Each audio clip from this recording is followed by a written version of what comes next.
Vamos viver sempre acreditando em um lindo amanhecer. Uma vida em gratidão a Deus é o que nós devemos ter, pois somos frutos dos sonhos de Deus. Uma família com muita esperança, sem olhar as circunstâncias. Um lugar para celebrar. Um lugar para adorar. Um lugar de perseverança. Um lugar de esperança.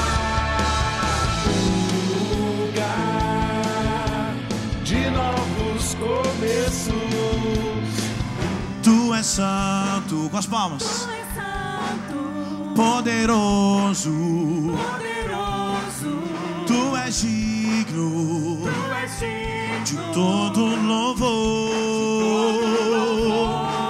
Seguirei, seguirei teus caminhos, teus caminhos. te amarei, Te amarei pra sempre.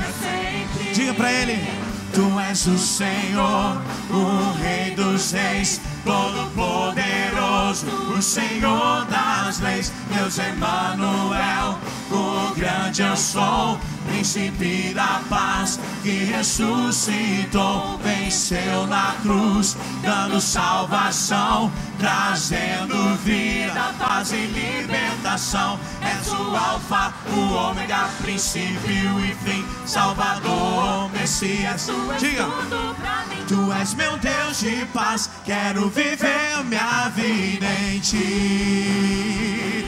Oh sim, Senhor, nós te adoramos, Santo. Oh, oh, oh.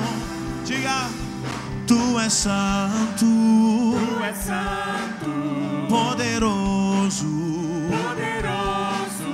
Tu és digno, Tu és digno de todo louvor. Seguirei, seguirei os teus caminhos, te amarei, te amarei pra sempre. Erga suas mãos, diga pra ele: Tu és o Senhor, o Rei dos Reis, Todo-Poderoso, o Senhor das leis. Deus Emmanuel, o grande eu sou, Príncipe da paz, que ressuscitou, venceu na cruz, dando salvação, trazendo vida, paz e libertação.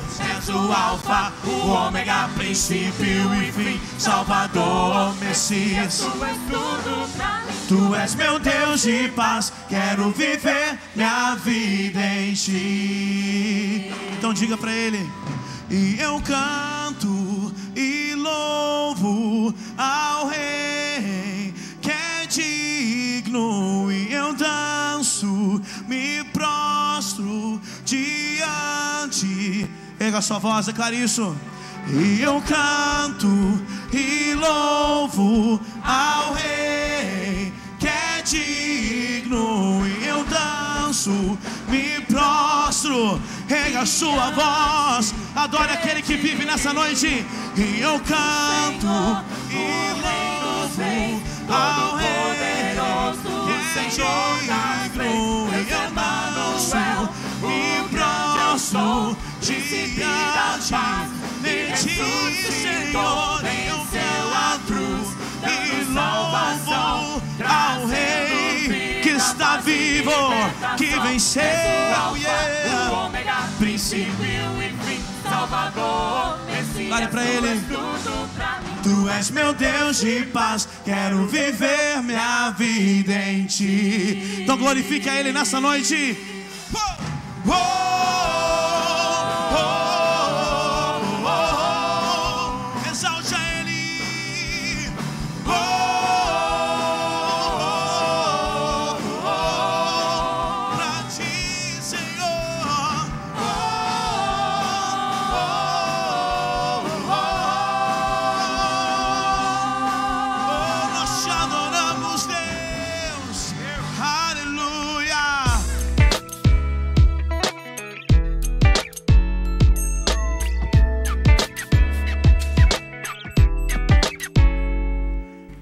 Abra sua Bíblia em 1 Tessalonicenses, capítulo 5, versículos 23 e 24.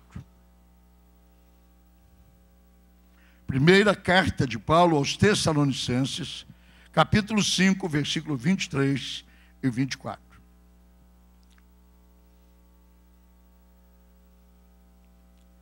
Notaram? Leiamos juntos. Não uma só voz, mas juntos, me acompanhem. E o mesmo Deus da paz vos santifique em tudo, o vosso corpo, o vosso espírito, a vossa alma e corpo, sejam conservados íntegros e irrepreensíveis na vinda de nosso Senhor Jesus Cristo. Fiel é o que vos chama, o qual também o fará. O mesmo Deus da paz, que nos dá paz com Cristo, nos dá paz com Deus, nos dá paz no coração, nos santifique em tudo. E para que não ficasse dúvida, ele diz: o vosso espírito, a vossa alma e o vosso corpo, e que eles sejam conservados íntegros e irrepreensíveis até a volta de nosso Senhor Jesus. Guarde esse texto e vá até Judas. Judas é o último livro antes do Apocalipse. É o mais fácil de encontrar e o mais rápido para ler, porque ele só tem um capítulo. Então, no versículo 24 também, lá é 23, 24, aqui é 24 e 25. Judas, assim no finzinho, lá chegando, beirando o Apocalipse. Ele é o vizinho mais próximo do Apocalipse. Diz assim: ora, aquele que é poderoso para vos guardar de tropeços e vos apresentar perante ele com exultação, imaculados diante da sua glória, a único Deus, nosso Senhor, mediante Jesus Cristo, nosso Senhor nosso, glória, majestade, império e soberania antes de todas as coisas, antes de todas as eras, e agora e por todo sempre. Amém. Prestem atenção. Aquele que é poderoso para vos guardar de tropeços e para vos apresentar com exultação,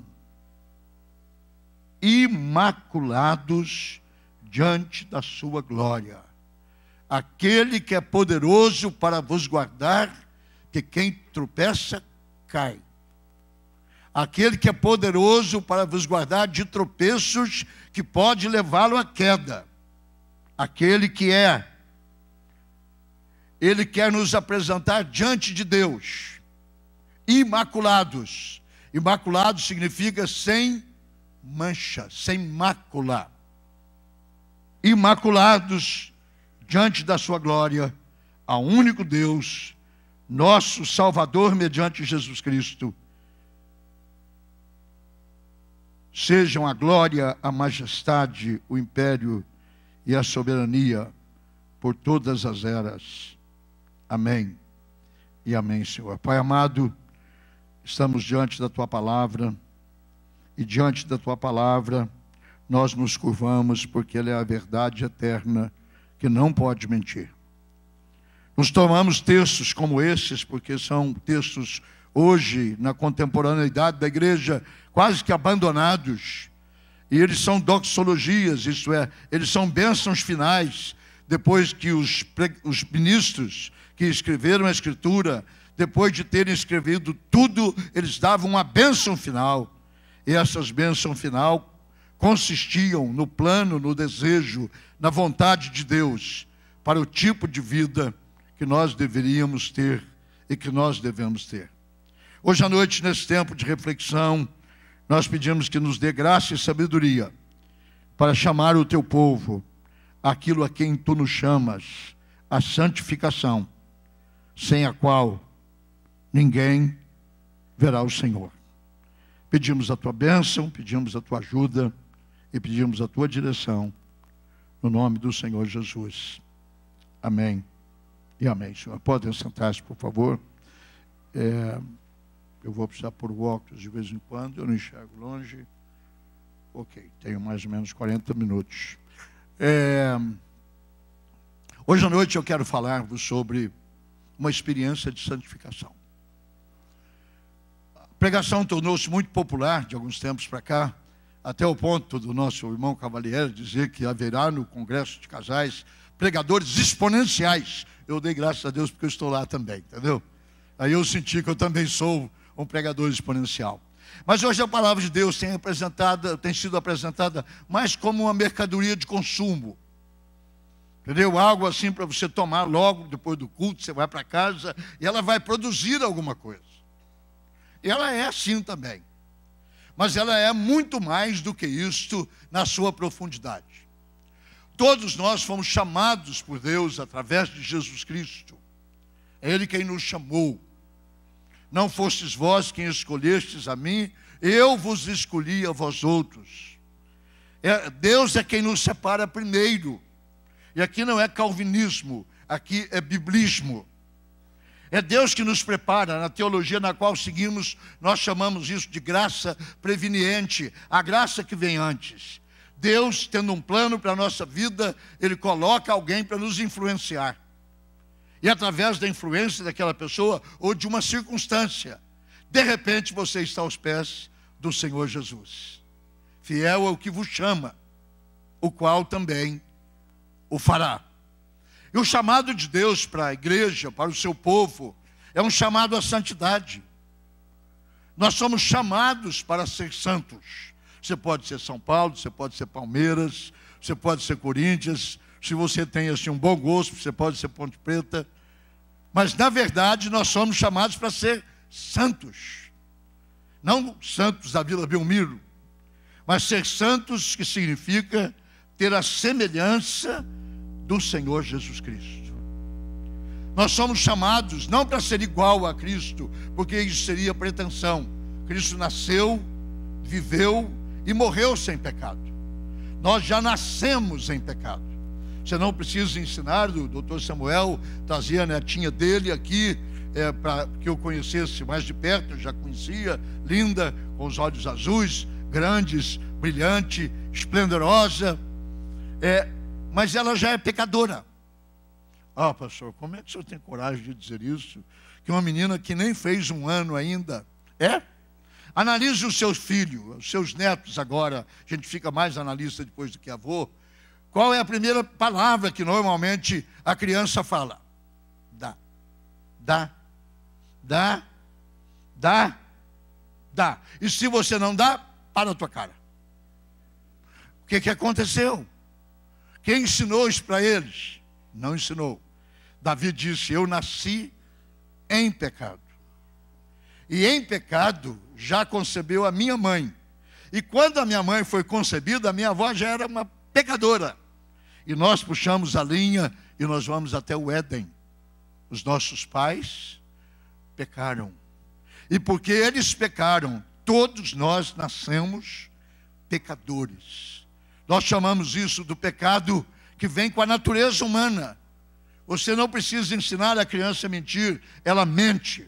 Você não precisa ensinar uma criança de 3 anos a enganar, ela te engana. Ela vai lá na geladeira, abre a porta, toma 6 tubinhos de Yakult. E toma mesmo, o Flávio tomava, era 6. E aí você pergunta, quem fez isso? Ela diz, foi o gato. Foi o gato, mamãe, gatinho. Agora, claro, a gatinha é ela é a gatinha da mamãe. Mas isso é natural, chama-se natureza pecaminosa. Nós nascemos com ela e nós convivemos com ela até que nós temos a nossa experiência com Cristo. Nós somos chamados para a salvação através de Cristo. João disse na sua palavra, na sua carta, que nós temos que ser salvos ao ponto de não termos dúvida, temos certeza da nossa salvação. 1 João, primeira carta de João, você lê comigo estas palavras que eu acho formidáveis. Difícil, às vezes elas fogem de mim, mas eu as encontro. Entendeu? Mas são palavras fantásticas sobre a certeza que nós temos de que nós somos filhos de Deus.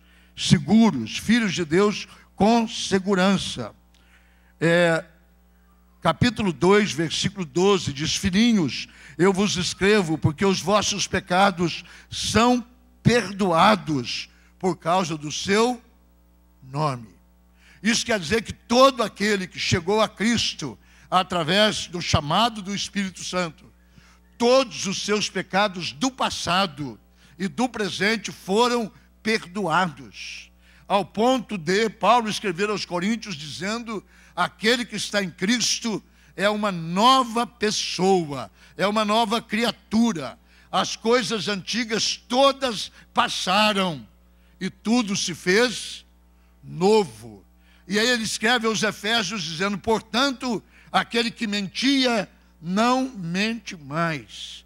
Aquele que engana não engana mais. Aquele que furtava não furta mais. Aquele que adulterava não adultera mais, porque sois novas criaturas em Cristo Jesus. Essa experiência básica, ela é básica porque ela é fundamental. É a nossa chamada para ser salvos em Cristo Jesus. A salvação, ela tem 3 processos que nós precisamos aprender, porque ela é assim. Nós somos salvos, nós estamos sendo salvos e nós seremos salvos. Nós somos salvos por quê? Porque aquele que tem o Filho tem a vida eterna. Não entrará em juízo, mas já passou para a morte, para a vida. Nós estamos salvos, estamos sendo salvos por quê? Porque a Bíblia diz: desenvolvei a vossa salvação com temor e com tremor. E seremos salvos, porque de repente, num abrir e fechar de olhos, todos nós seremos transformados. E aquilo que é mortal se revestirá de imortalidade. E aquilo que é carnal será transformado no espírito de santidade. E aí o processo da salvação completa. Eu estou salvo porque eu tenho Cristo. Eu estou sendo salvo porque eu estou desenvolvendo a minha salvação. Mas eu estarei plenamente salvo quando eu experimentar a glorificação.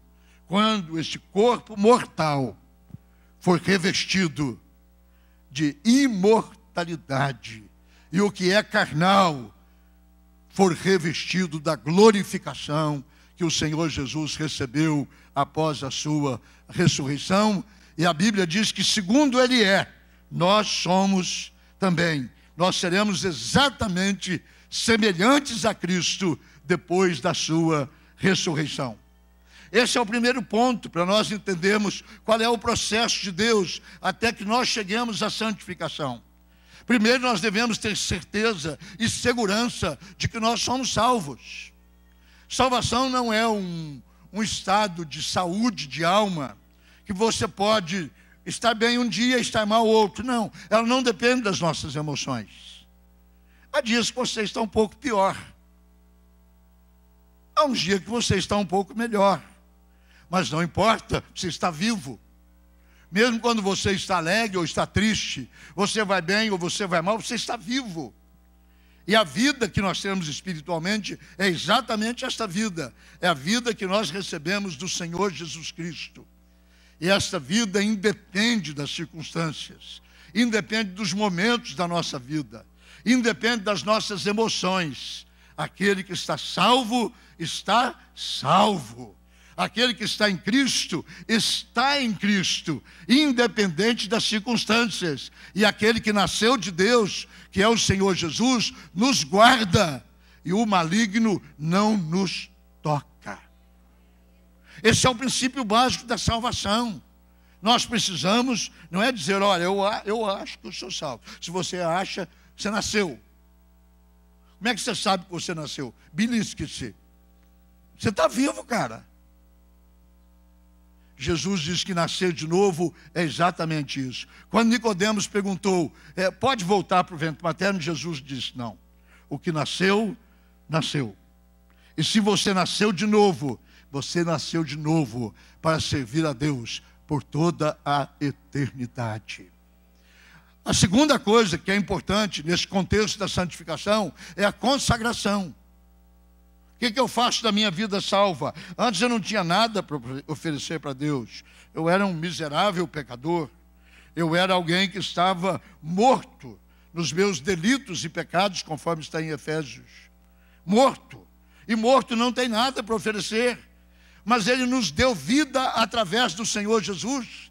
Nós que estávamos mortos nos nossos delitos e pecado, Ele nos ressuscitou, trazendo vida. E nós passamos a ter vida, uma nova vida em Cristo, mas ainda com as limitações que o pecado produziu na nossa vida. Ainda trazemos restos do Egito, ainda trazemos cheiro das cebolas, ainda trazemos as propensões da carne, ainda temos saudades das cebolas do Egito. Isso chama carnalidade. Ainda somos salvos, mas somos carnais. Nós ainda não somos espirituais. Paulo tem que tratar isso com 3 igrejas, pelo menos. Com os hebreus, com os coríntios 2 vezes. Dizendo, eu gostaria de falar com vocês como espirituais, mas eu tenho que tratar de vocês como carnais, como crianças em Cristo. Porque havendo entre vós ciúmes e contenda, não é que sois carnais, e andais segundo a carne, e não segundo Cristo. Então, esta natureza que nós não a conhecíamos, quando nós entramos na graça da salvação, isto começa a aparecer em nós. Paulo escreve aos Romanos dizendo, há uma luta da carne contra o Espírito dentro de mim. Eu quero fazer o bem, mas o que eu quero fazer eu não faço. Eu não quero fazer o mal, mas o mal que eu não quero, faço. Aí ele diz, logo já não sou eu que o faz, mas é o pecado que habita em mim. Perdoa-me abrir um parênteses aqui teológico. Há uma diferença entre pecado no singular e pecados no plural. Pecado no singular, enquanto o Espírito Santo não queimar a sua vida, você tem. Porque você não pecou, você nasceu com aquilo. É como uma mancha que a minha neta nasceu no rosto, uma mancha grande. Ela tinha vergonha daquela mancha, mas ela nasceu com aquela mancha. Ou ela tirava a mancha ou tirava a cabeça. Ela tinha que fazer uma opção. Ela está agora com quase 18 anos. É filha do meu filho mais velho. Não do Flávio, do Cláudio, que se foi. É a mesma coisa da mancha da natureza pecaminosa em nós. O profeta Jeremias pergunta, pode por acaso o leopardo mudar a cor da sua pele? Não, não gosto da minha estampa. Não gostei. Passa na frente do espelho como as mulheres passam, né? E se medem. O leopardo ou a leoparda diz, não gostei da minha estampa. O leopardo não consegue mudar a cor da sua pele, assim também o ímpio não consegue mudar o seu caminho. Eu quero fazer o bem, não faço. Eu não quero fazer o mal, faço. Ele diz, logo já não sou eu que o faço, mas é o pecado que ainda habita em mim. E o que ele indica? Ele indica, nós vamos até Romanos 12, ele diz o que nós devemos fazer para que estas coisas, à primeira vista, sejam tratadas. Romanos 12, de 1 até o versículo 2, 1 e 2. Rogo-vos, pois, irmãos, pelas misericórdias de Deus, que apresenteis o vosso corpo por sacrifício vivo, santo e agradável a Deus, que é o vosso culto racional. E não vos conformeis com este século, a outra versão que diz com este mundo, mas transformai-vos pela renovação do vosso entendimento, para que experimenteis qual seja a boa, a agradável e a perfeita vontade de Deus. Ora, o que Paulo está dizendo? Que antes eu não tinha nada para oferecer, mas agora eu posso chegar a Deus como um ressurreto dentre os mortos, como alguém que saiu da morte, do pecado e teve a ressurreição com a nova vida em Cristo. Eu posso chegar e apresentar o meu corpo como um sacrifício. Esta é a palavra. Apresenteis os vossos corpos por sacrifício vivo, santo e agradável a Deus. Isso aqui chama consagração. Você pega tudo que você é, tudo que você tem, todos os seus defeitos. Aí eu não sei, pastor, não adianta. Eu puxei minha mãe. A minha mãe era assim. Eu lembro, mas sua mãe era crente? Pastor, meu pai, você precisava ver meu pai. Ele falava muito palavrão. E eu cresci ouvindo palavrão. Ah, é? E a nova vida em Cristo, como é que fica? E o temperamento que não é segundo a carne, que é segundo o Espírito, como é que fica? E agora Paulo nos chama, a nós que já somos novas criaturas em Cristo Jesus, ele nos chama e diz, apresentem os vossos corpos, os vossos membros, ele diz em outro texto, os vossos membros, que antes você os oferecia para o pecado, agora oferecei os vossos membros, os vossos órgãos, o vosso pensamento, como um sacrifício santo e agradável a Deus. Isso chama consagração. Eu passo aí na presença de Deus no meu quarto, digo, Senhor, controla o meu temperamento, Senhor, controla a minha língua, Senhor, controla os meus pensamentos, Senhor, põe a disciplina naquelas áreas que eu não tenho disciplina. Quantas pessoas boas, convertidas, começam a ter luta porque não fui viciado em cigarro, graças a Deus. Ela não foi viciada em nada. Eu não nasci num berço evangélico, porque eu tenho descoberto que algumas pessoas que nascem no berço evangélico, só o berço que é evangélico. O resto, entendeu? Só o berço que é evangélico. Você dá uma convivida com eles, sim, lá é só o berço que é evangélico, porque o resto tem nada de evangelho lá não, entendeu? Isso já não teve uma experiência própria com Deus. Nasceu numa casa de crentes, mas ele, sendo crente, que nasceu numa casa de crente, do jeito que ele se comporta, ele só é um cretino. Porque filho de crente que não é crente é cretino, é um cretininho, entendeu? Ele só é um cretininho. Bem, mas a verdade é que nós temos essa dualidade de conduta. Eu quero fazer o bem, não faço. Eu não quero fazer o mal, eu faço. De repente, já fiz, como é que eu faço? Se apresenta o seu corpo diante de Deus. Isso chama consagração. Paulo disse que ele chegou ao ponto na vida dele que ele esbofeteava a sua própria cara. Ele disse, eu esbofeteio a minha própria carne. Isso chama disciplina. Para que uma vez tendo pregado aos outros, não venha eu mesmo a ser desqualificado. Porque o melhor exemplo da minha pregação não é a minha capacidade de conjugar os verbos e nem de expor as Escrituras da forma correta. A minha maior maneira de exemplificar a minha salvação é pelo testemunho diário que eu dou. A partir de dentro de casa, com a minha esposa, com os meus filhos, com os meus netos, com os meus funcionários, com os meus colegas de ministério, com o banco com quem eu convivo, com a gerente do banco com quem eu lido, com os comerciantes com quem eu negocio. Ali, Jesus disse, deixe a tua luz brilhar, para que eles vejam as suas obras e glorifiquem o Deus que fez isso em você, porque você não é capaz de fazer sozinho. Você não é capaz, por mais disciplina que você tenha, por mais estoico que você seja, por mais disciplinado que você seja, você cai na contradição do pecado.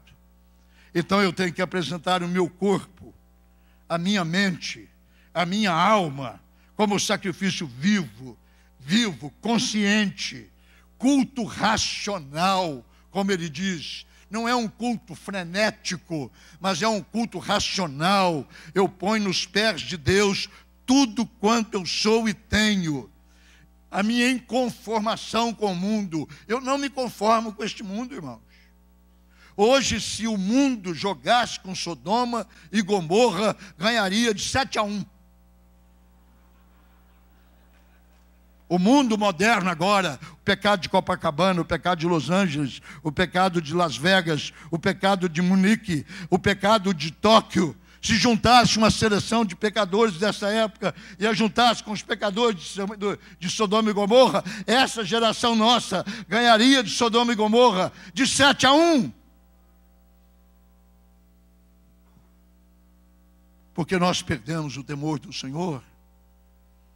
As nações que antes eram as bandeiras do Evangelho tornaram-se as piores. Lembrem-se que os reformadores vieram da Holanda, da Alemanha, da Inglaterra. E esses países todos foram os primeiros a abrir a porta para a promiscuidade contra o Deus que é 3 vezes santo.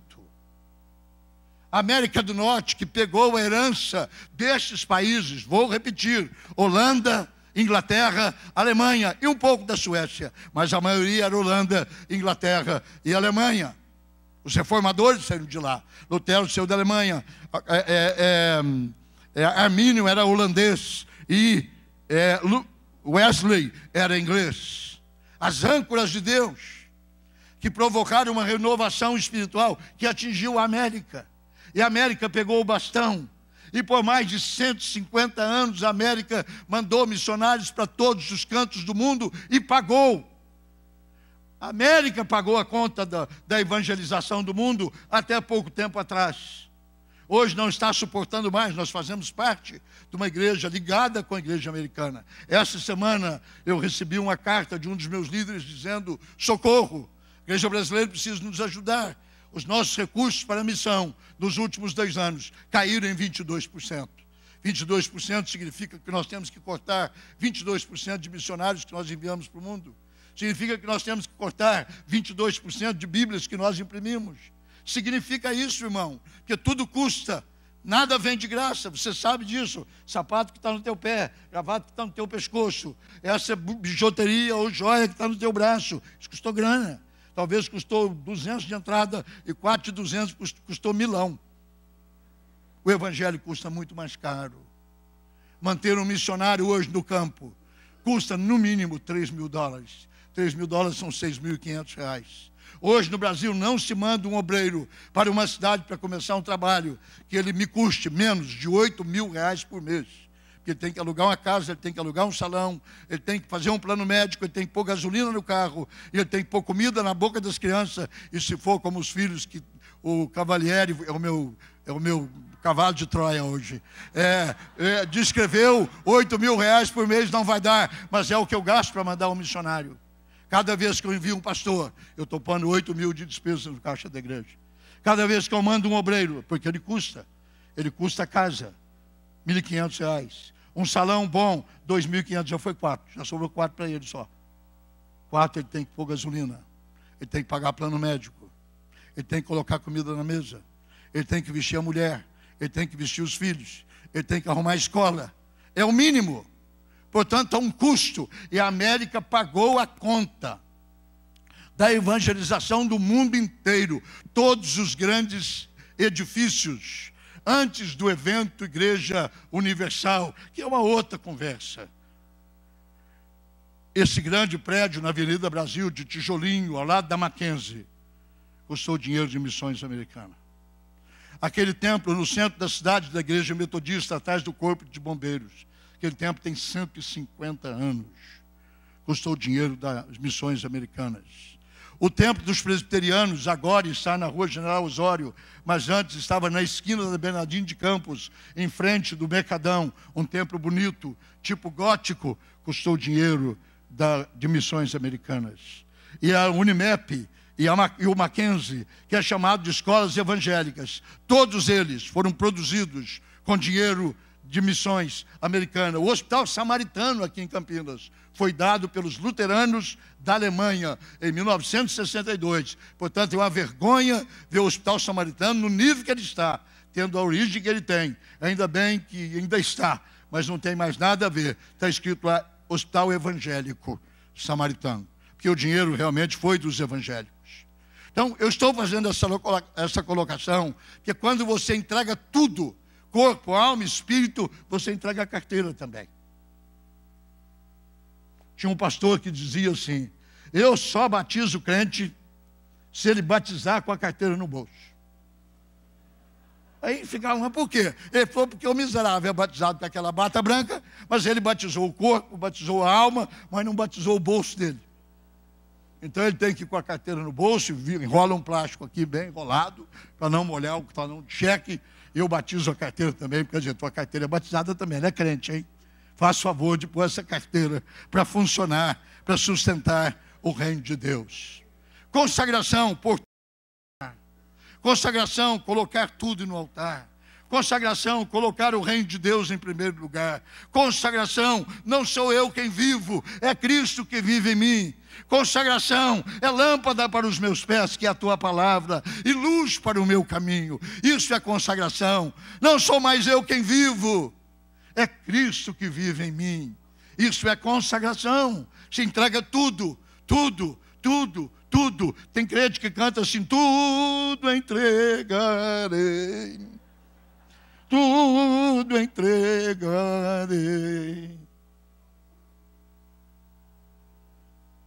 Não estou falando de dinheiro, meu irmão. Nossa igreja não lida com esse negócio. Vocês já estão aqui o tempo suficiente para saber que nós não somos uma igreja mercantilista. Nós demos isso aqui para vocês. Pronto. Isso aqui custou, quando pronto, 3 milhões de reais. Uma mãe deu para a filha. Isso aqui não teve campanha. Isso aqui não teve... Bem, falar mal dos outros não é bonito, não. Ainda mais quando a gente está pregando santidade. Uma das coisas que a santidade nos ensina é: não julgueis, para que não sejais julgados. Porque com a medida com que medirdes, os medirão também. Portanto, cada um prestará conta diante do tribunal de Cristo. Vamos cuidar da nossa e deixar que os outros tomem conta das suas próprias contas. Muito bem, sou salvo, glória a Deus. Muito bem, sou consagrado. Consagrei tudo ao altar. E agora? E agora vem o chamado da santificação. Nós fomos chamados para ser santos. Santos. Pastor, mas no mundo que nós estamos vivendo hoje, ser santos como? Bem, primeiro, o que é ser santo? Bem, primeiro, ser santo é ser separado. Você está separado. Jesus disse: eles não são do mundo. Não é tomar um copo, ou deixar de tomar um copo, ou tomar um copo de vinho ou de cerveja que faz de você santo. É que essas coisas não têm mais nenhuma atração para nós. É como alguém que bebia água da enxurrada e encontra uma mina de água cristalina. Ele falou: por que eu vou beber a enxurrada se eu posso beber da água cristalina? Separação é isso, eu não preciso mais. Porque eu dependo de um cigarro para tirar o meu estresse. Se Jesus disse: eu deixo-vos a minha paz vos dou. Eu não vou lá dou como o mundo a dar. Tem de bom ânimo. Isso significa cura do estresse. Paz e ter ânimo. Paz e ter coragem. Paz e ter vontade de ir para frente. Paz e saber que um dia sucede a outro dia. Pode ser que hoje está mal e amanhã vai ficar pior. Mas de repente a luz do justo brilhará como a aurora. E Deus vai intervir, porque Ele é o Deus que intervém. Santificação é essa chamada de separação. Não pode unir a luz com as trevas, a água com o vinho. Não tem jeito de misturar, elas não se misturam. A luz pode ser tão tênue, que se tivesse aqui só uma lâmpada nesse tempo, só uma, e nós abríssemos a porta, estava completamente escuro, você tocaria num interruptor, uma lâmpada acesa, mostra todo o caminho. Muitas faz muito mais. Mas basta. Lembra quando você acaba a luz na casa e aí você pergunta para a mulher: tem fósforo? Tem fósforo, bem? Ela diz: não, desde que nós largamos de fumar não tem mais fósforo. Porque até o fogão hoje não precisa mais de fósforo, né? Você dá uma apertada no bicho, não tem fósforo. E agora? Não, tem uma caixa de fósforo em casa, gente. Ou então diz assim: acende uma vela. Você acende uma vela com aquele lumezinho desse tamaninho, e você põe em cima de um lugar alto, e a luz resplandece no meio das trevas. Ser separado do mundo é isso. A tua luz brilha no meio das trevas. Você não precisa ser um holofote.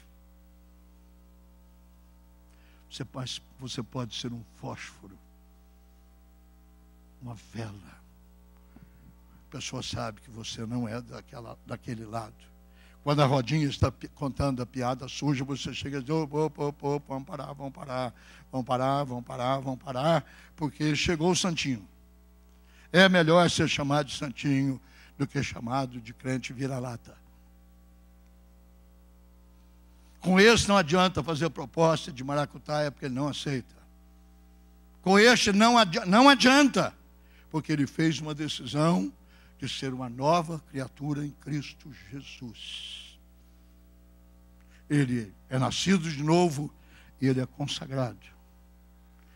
Então vem esse Deus da paz, que nos deu paz. Estou agora referindo ao texto que nós lemos, 5:23 de Tessalonicenses. Esse Deus da paz vem e nos santifica, e diz o texto, em tudo. Ele diz o que é tudo, no corpo, na alma e no espírito. Como isso acontece? Acontece mediante o batismo com o Espírito Santo. Qual é a linha de divisão entre a igreja do Nazareno e as igrejas pentecostais? É uma simples. Nós cremos no mesmo batismo com o Espírito Santo, mas não cremos com o mesmo resultado. Para um pentecostal tradicional, basta ele falar uma língua que ele nunca falou, é o suficiente para ele dizer que foi batizado com o Espírito Santo.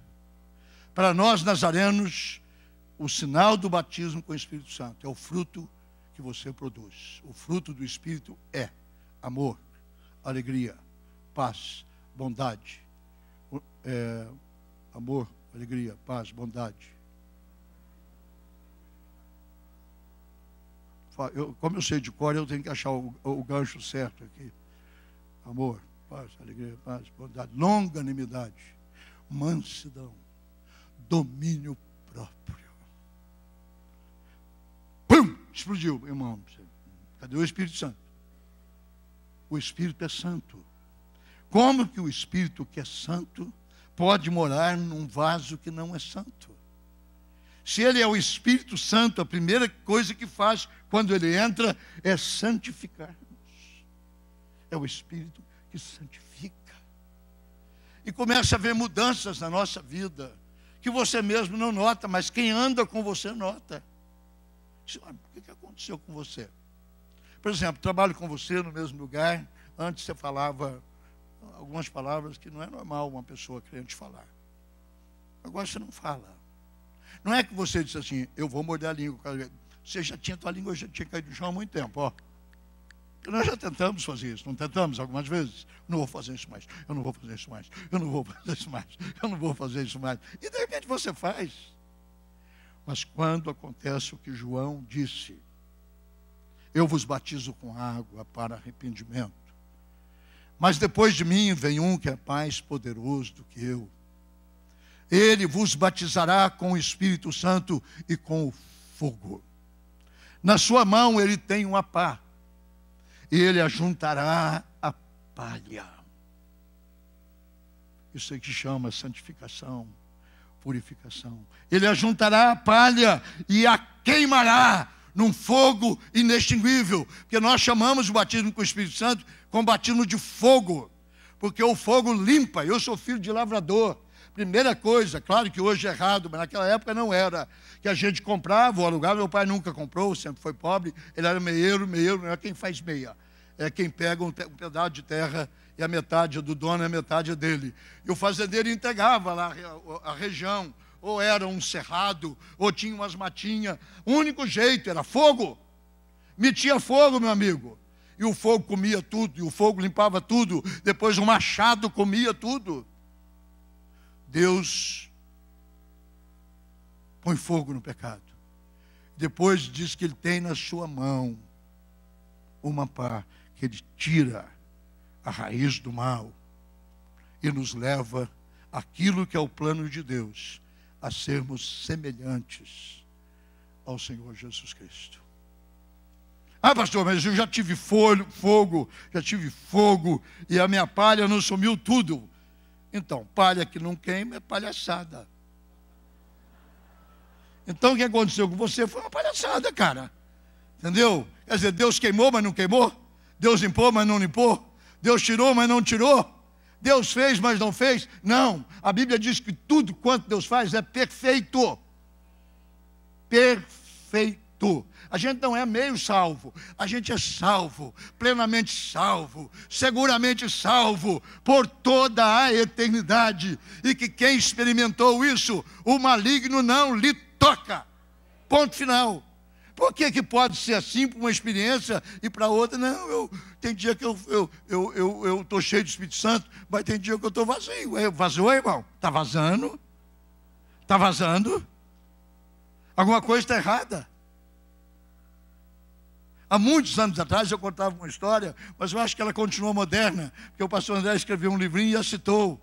É uma história de um homem, de uma mulher, qualquer pessoa que pode ser, que sempre que se fazia apelo para ter uma vida santa, uma vida limpa, ele vinha à frente e ele orava a mesma oração: Senhor, tira essa teia de aranha da minha vida. E os pastores e os obreiros da igreja que sentavam sempre oravam com ele, punha a mão no ombro e ele dizia: o que é, irmão? Eu preciso que Deus tire essa teia de aranha da minha vida. Um dia veio um pastor assim mais assim, largadão, que fala mais fácil, e ele ouviu a oração do irmão. Para lá, quando ele passou, ele ouviu o cara dizendo assim: Senhor, tira essa teia de aranha da minha vida.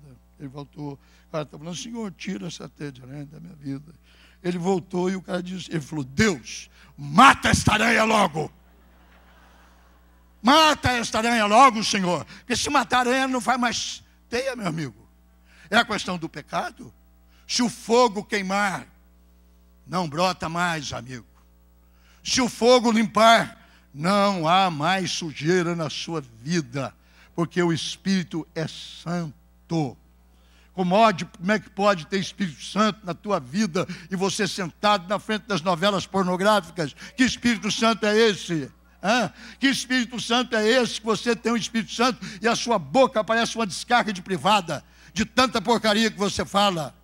Que Espírito Santo é este que não pode passar uma moça com um pouquinho mais de carne que você já mete o zóio e o zóio vira assim, ó.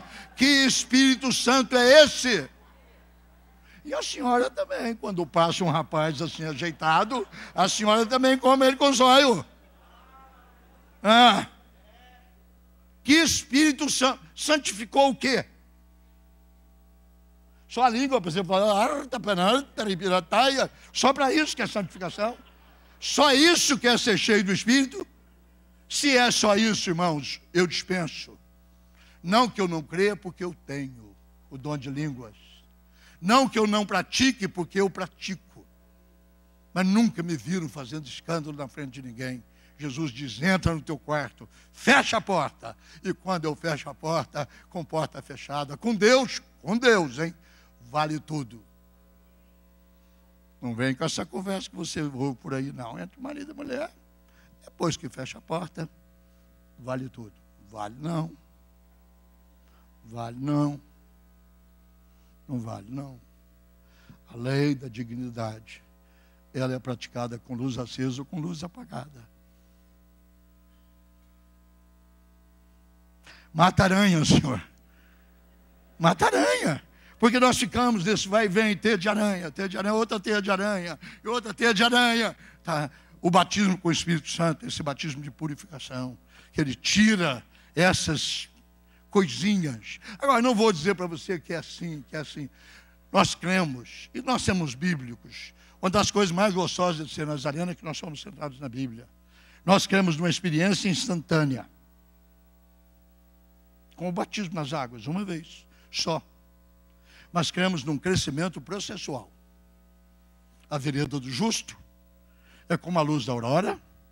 Ela vai brilhando mais. Ela vai brilhando mais.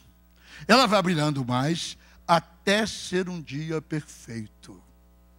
Quando acuso os nazarenos de pregar perfeição, é porque querem viver no pecado, porque nós chamamos realmente o crente à santificação. Mas nós nunca dizemos em nenhum dos nossos livros e nenhuma das nossas pregações. Você vem aqui e diz: Senhor, me santifica. E aí eu pergunto: recebeu, irmão? Recebeu? Recebi. Irmão, você vai sair de fora. Você que está fazendo regime, vê aquele cachorro quente desse tamanho. Porque tem uns cachorros que é pequenês, né? Mas tem uns que é São Bernardo. desse tamanho, aqueles cachorro-quente, com 4 roliços desse tamanho de salsicha dentro, maionese hã? 2, tem de 4, irmão. O assunto aí é de família, eu não vou interferir. Entendeu? Não. Mas tem, irmãos, não quer dizer que vai acontecer isso. Você vai ter que crescer na graça e no conhecimento de Deus. A graça você encontra no joelho. O conhecimento você conhece nas Escrituras. E andando com pessoas que andam na luz. Sai da beirada. Como diz a música do cara que eu gosto dele. Sai da minha aba. Sai da minha aba.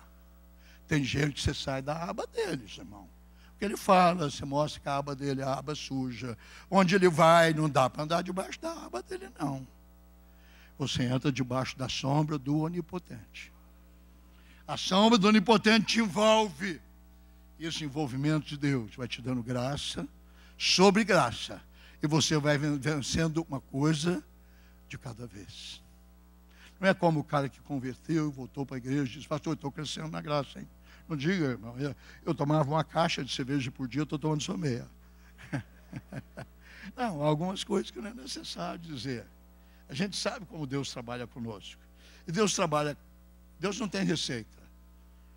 Deus tem um plano. O plano de Deus é a cruz. Você vai para a cruz. E a cruz te dá todas as direções para a sua vida que você deve ter. Hoje à noite eu quis pregar doutrinariamente um pouco, sendo essa igreja composta de muitos crentes experimentados, mas de muitos crentes. Eu dizia para o Paulinho que fantástico ver tantos jovens, a galeria quase cheia de jovens. E de crentes novos, porque eu tenho as notícias dadas pelo pastor Flávio, que estão batizando cada 3 meses 50 pessoas, 60 pessoas, 50 pessoas, 60 pessoas. E nós vamos formando um povo, e eu tenho medo da pregação contemporânea. A pregação contemporânea é muito vazia, ela é muito emocional, ela é muito triunfalista. Transformou Deus em Silvio Santos, tudo por dinheiro. Você liga no Malafaia e hoje dá pena de ver o Malafaia, com quem eu convivi de perto por 15 anos, virando o mercadante. Ele é que é o mercadante do governo da Dilma, o mercadante que é o ministro da Casa Civil. Não, o mercadante é o Malafaia. É uma venda da fé. Venda. Pastores cobrando cachê para pregar em igreja hoje. Eu só vou se pagar um cachê de 10. Aliás, tendo que acertar o cachê hoje à noite aqui. Assim. A pregação rasa. Pega 3 histórias. Eu não sei mais o que eles vão fazer com Davi. Já falaram tudo de Davi. Agora tem que começar a falar mal. Porque tem muita coisa da vida de Davi que você tem que falar mal dele.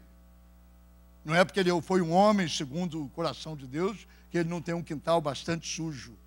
Que você tem que levantar a poeira do quintal dele e exortar que mesmo estando no centro do coração de Deus, você pode ser mau marido, mau pai, entendeu?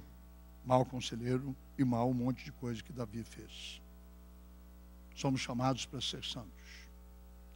O meu desejo hoje à noite é despertar vocês a saírem daquele princípio de andar em lugares rasos.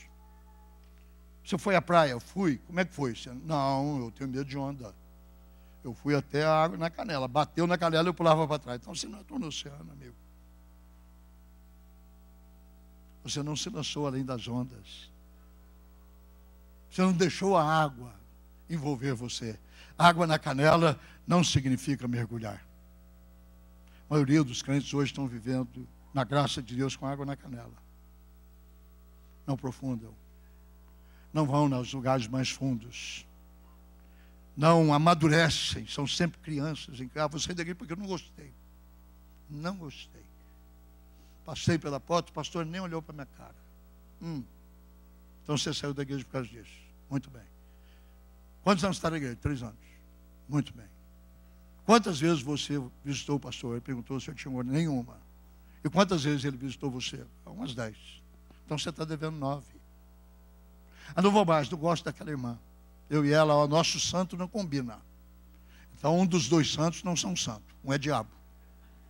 Porque os nossos santos, por mais diferentes que eles sejam, nós somos um em Cristo. rico, pobre, branco, preto, alto, baixo, gordo, magro. Nós somos a família de Deus, chamados para ser santos. E o mesmo Deus da paz vos santifique em tudo, vosso corpo, vossa alma e o vosso espírito sejam conservados íntegros e irrepreensíveis até a volta do Senhor Jesus Cristo. Fiel é aquele que vos chama, o qual também o fará. Deus nos abençoe. Vamos ficar em pé, por favor.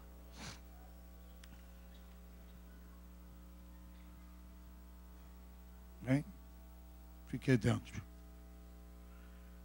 Eu nunca termino um culto sem dar uma oportunidade para pessoas orarem. E a minha pergunta é simples: se hoje à noite, de uma forma ou outra, Deus falou ao seu coração, particularmente nessa área de uma experiência de santificação, de começar a buscar. Não estou fazendo promessa que você vem aqui, eu faço uma oração, você sai daqui santo. Isso é uma batalha, mas você precisa começá-la. Talvez você começou tanto, acostumou tanto com a água na canela, que te satisfaz. Mas Deus tem muito mais para te dar. Ele pode levar você a lugares profundos. E Ele pode fazer. Mas Ele não faz sem o seu consentimento. Você precisa dizer: Senhor, eis-me aqui. Eu preciso. Preciso melhorar minha vida. Preciso melhorar minha ética. Preciso mudar meu tratamento. Eu preciso melhorar meus relacionamentos. Eu preciso melhorar a minha relação contigo. Eu preciso melhorar. Isso começa com consagração. Você é crente, porque se consagra. Na proporção em que você vai andando na luz que Deus vai te dando, você vai crescendo. Até um dia, de repente, você vai sentir algo novo na sua vida. Você nunca jamais sentiu. É o Espírito Santo começando a ser o seu amigo íntimo. Que nós chamamos isso de batismo com o Espírito Santo. Ele enche você. Ele enche. E cada vez você acha que está esvaziando, Ele enche de novo. Há pelo menos 6 vezes no livro de Atos, depois da ação de Pentecostes, que Deus encheu o coração daqueles que foram batizados a primeira vez. Depois foram 6 vezes cheios de novo com o Espírito Santo. Talvez você já foi cheio, mas está vazio agora. Talvez você já voou mais alto, mas está com um voinho raso hoje. Talvez seja um tempo de vir à frente fazer uma oração. Só uma oração. Em pé. Nós vamos orar juntos. Se quiser, saia do seu lugar. Porque eu vou orar. Com 1, com 10, com 100. Ou sozinho. Eu vou sempre orar. Senhor, santifica-me. Senhor, purifica-me. Senhor, limpa-me. Senhor, faça-me semelhante a Cristo. Semelhante. A palavra é semelhante. Nunca tenha o atrevimento de dizer: faça-me igual a Cristo. Nunca. Ninguém jamais viveu como aquele homem. Ele nasceu sem pecado, viveu sem pecado, morreu sem pecado e se fez pecado por nós. Nós não, nós nascemos em pecado, nós vivemos em pecado e nós somos pecadores remidos, mas continuamos com essa carcaça sobre nós.